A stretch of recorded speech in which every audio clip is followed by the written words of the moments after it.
Hi hello press the Lord noise Maugham Marathi ब्लॉगमध्ये तुमच्या सर्वांचं स्वागत आहे।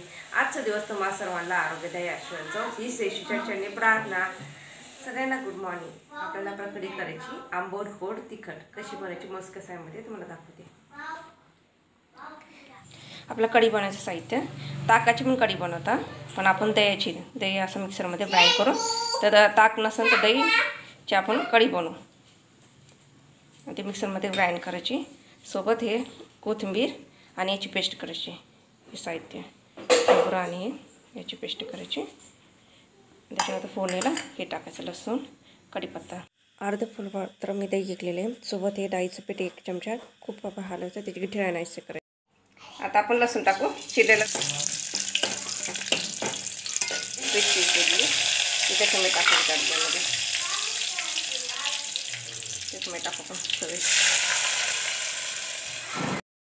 सोबत आपला हळद टाकायची, त्याच्यामध्ये अर्धा चमचा हळद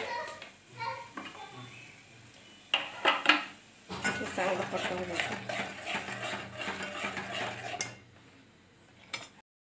मिक्सरमध्ये ग्राइंड केलेला मसाला सगळं टाकायचं त्याच्यामध्ये परत।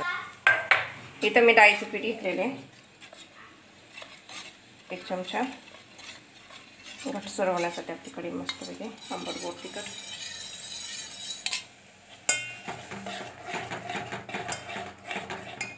या सगळ्या याच्यामध्ये गिठाळ्याने राहून द्यायचं डाळीच्या पिठामध्ये चांगलं हे करायचं। ते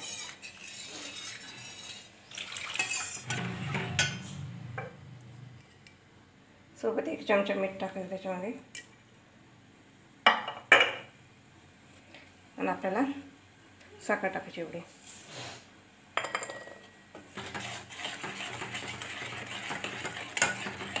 मसाल्यातलं पाणी पण टाकून द्यायचं त्याच्यामध्ये।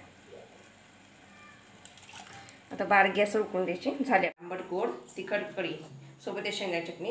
मी चपाती सोबत खाऊ शकते किंवा भजीसोबत सुद्धा कढी खाऊ शकते मस्तपैकी। उन्हाळ्यात त्याला छान राहते मस्त कढी खायला छान। सोबत हे राईस। मला माझी रेसिपी आवडल्यास कमेंट बॉक्समध्ये सांगा। लाईक करा, शेअर करा, सबस्क्राईब करा। भेटूया नवीन व्हिडिओमध्ये। Bye bye.